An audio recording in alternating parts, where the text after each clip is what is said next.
कहानी की शुरुआत होती है स्टीव नाम के बंदे से जो कि स्टैंटन वुड्स में पढ़ाता है। स्टैंटन वुड सिर्फ एक स्कूल नहीं, ये उन टीनेजर के लिए एक लाइफलाइन है जिनको सोसाइटी ने छोड़ दिया है। और इस जगह के बीचों बीच है स्टीव। स्टीव अपने स्टूडेंट को सबसे ज्यादा समझता है। बाहर की दुनिया इन बच्चों को होपलेस समझती है, लेकिन स्टीव उनमें पोटेंशियल देखता है। उसका विजन सिंपल है, इन बच्चों को एक और मौका दो, वरना या तो ये जेल पहुंच जाएंगे या फिर कोई इनका बुरा हाल कर देगा। लेकिन इस विजन को जिंदा रखना आसान नहीं है। स्टीव दिन रात मेहनत करता है, स्कूल के काम, टीचर के इश्यूज, स्टूडेंट की प्रॉब्लम सब समझता है। उसके आसपास लोग हैं जो उसके दोस्त हैं, और अब एक और कैमरा क्रू भी आ गया है जो हर जगह घुसकर उन्हें तंग करता है। स्टीव इन सब से थक जाता है, लेकिन फिर भी वो रुकता नहीं, हार नहीं मानता। उसे लगता है स्टैंटन वुड उसके हर इफेक्ट के लायक है। फिर एक दिन सब कुछ टूट जाता है। स्टीव सोच रहा था शायद कोई बजट कट आएगा या हीटिंग बंद करने का ऑर्डर मिल जाएगा, पर इस ज्यादा बात बढ़ जाती है। जूलिया और कार्लेट स्कूल के ट्रस्ट इश्यूज को लेकर बात करते हैं। स्टैंटन वुड्स बेच दिया गया है, उनके पास सिर्फ 6 महीने हैं स्कूल को खाली करने के लिए। उसके बाद ये सारे बच्चे कहीं और जाने वाले हैं, या शायद कहीं भी नहीं। स्टीव को थोड़ा बुरा लगा है। वो उनसे रिक्वेस्ट करते हैं कि ये बच्चे फ्रेगल हैं, उन्हें ये जगह चाहिए वरना सब बेकार जाएंगे। लेकिन डिसीजन फाइनल होता है, कोई अपील नहीं, कोई सेकंड चांस नहीं। स्टीव के अंदर गिल्ट भर जाता है। उसने इन बच्चों को उम्मीद दी थी, पर अब वो उनके लिए कुछ नहीं कर सका। वो जानता है कि एक दिन ये बच्चे पूछेंगे कि अब क्या सर, और उसके पास कोई जवाब नहीं होगा। यही गिल्ट उसे अंदर से तोड़ने लगता है, और धीरे धीरे वो फिर से पुरानी आदत में चला जाता है, यानी कि अल्कोहल पीना। अमेंडा नोटिस करती है कि स्टीव अब पहले जैसा नहीं रहा। वो एग्नोसिस है, घबराया हुआ है और क्लियरली कंट्रोल में नहीं है। धीरे धीरे हमें उसके पास्ट का पता चलता है। कुछ साल पहले स्टीव एक एक्सीडेंट में था जिसमें एक छोटी लड़की मर गई थी। चाहे वो डायरेक्टली गिल्टी नहीं था, पर उस इंसिडेंट ने उसे तोड़ दिया। उसके पेन के लिए डॉक्टर ने उसे दवाइयाँ लेने को कहा, और वहीं से शुरू हुई थी उसकी एडिक्शन। दर्द मिटाने के चक्कर में उसका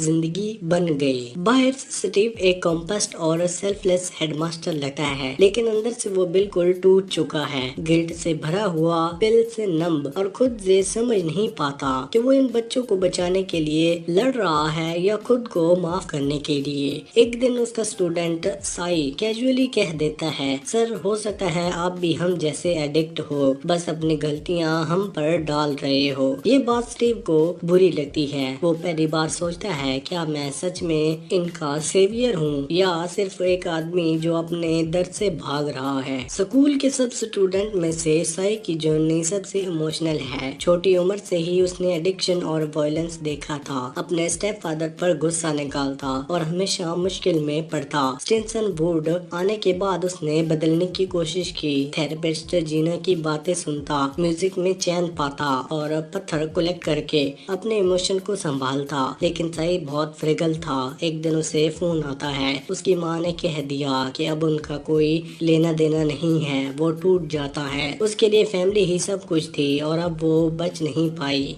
उसे अपनी नैना की याद आती है। वही एक जगह है, उसे बिना जज किए प्यार मिलता है। अब सब कुछ खाली लगता है। आखिर एक दिन साई डिसाइड करता है कि सब खत्म कर दे। वो पत्थरों से एक बैग भरता है और लेके पास चला जाता है। सोचता है कि अपनी जान दे दे। ये सीन दिल तोड़ने वाला था। सोसाइटी ने उसे फेल किया, फैमिली ने भी, और स्टीव भी अपनी जिंदगी में उसे खो देगा। लेकिन उस मोमेंट में कुछ बदल जाता है। शायद स्टीव की कोई बात याद आती है, या बस वो एहसास होता है कि कोई एक इंसान कभी उस पर विश्वास करता था। वो पानी में जाने के बजाय उन पत्थरों से स्कूल के गिलास तोड़ देता है। ये उसका वे है क्लीन का, मैं अभी भी जिंदा हूँ, मुझे देखो। स्टीव जब उसे जिंदा देखता है उसके आंसू निकल जाते हैं। खुद टूटने के बाद भी उसकी काइंडनेस एक जिंदगी बचा ली। इसी फिल्म में असली मैसेज छुपा हुआ है। चाहे इंसान कितना भी गिरा हुआ हो, थोड़ा सा कंपैरिजन किसी की जिंदगी बदल सकता है। फिल्म के एंड में एक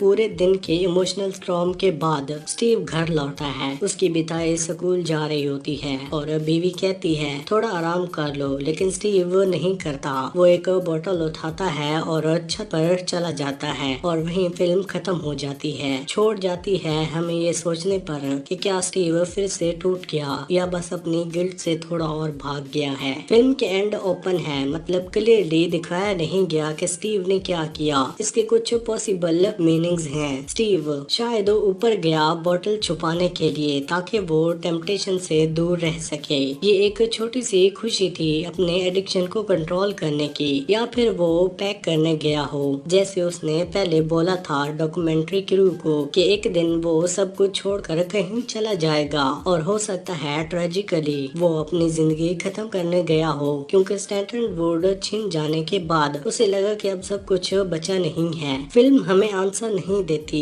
बस एक पेनफुल ट्रुथ छोड़ जाती है। जो लोग दूसरों को बचाते हैं कभी कभी खुद को बचा नहीं पाते। स्टीव पूरी जिंदगी दूसरों को डुबाने से बचाता रहा, लेकिन जब बात उसकी अपनी आई उसने तैरना ही नहीं आता। फिल्म ने बार बार एक जगह दिखाई जाती है, डेरल्डर, इंग्लैंड के एक लिमस्टोन आर्च। साई उस फोटो को बार बार देखता है, सपना देखता है कि एक दिन वो वहाँ जाने वाला है। उसके लिए डर, होप और फ्रीडम का सिंबल है, एक ऐसी खूबसूरत जगह जो परमानेंट है, जबकि उसकी जिंदगी पूरी तूफान जैसी है। जो पत्थर साई कलेक्ट करता था, जो ग्लासेस वो तोड़ता है और जो स्टोन उसने लेक के लिए बैग में डाले थे, सभी इसी सिंबल से जुड़ते हैं। एक स्टोन उसे डुबा सकता था, पर वही स्टोन उसने जिंदा होने का सिग्नल बनाया। ये मैसेज है, हर दर्द में एक नई शुरुआत होती है। स्टीव सिर्फ एक मूवी नहीं, एक एक्सपीरियंस है। ये हमें दिखाता है कि एडिक्शन और मेंटल हेल्थ के इश्यूज से सिर्फ बैड लोग नहीं बल्कि अच्छे इंसान भी गुजरते हैं। स्टीव कोई परफेक्ट हीरो नहीं था, वो एक ब्रोकन इंसान था जो अपने ट्रॉमा के बावजूद दूसरों के लिए लड़ता था, और इसी वजह से वो रियल लगता है। स्टैंटन वुड उन जगहों का सिंबल है जहाँ टूटे हुए लोगों को भी होप मिलती है, लेकिन ऐसी जगह सबसे पहले बंद हो जाती है। सबसे पहले सिस्टम उन्हें भूल जाता है। इसी के साथ ये मूवी यहीं पर एंड होती है। आपको कौन सी मूवी या फिर वेब सीरीज का एक्सप्लेनेशन चाहिए हमें कमेंट सेक्शन में जरूर बताना। वीडियो अच्छी लगी हो तो वीडियो को लाइक करके चैनल को सब्सक्राइब लाजमी करना। Thanks for watching.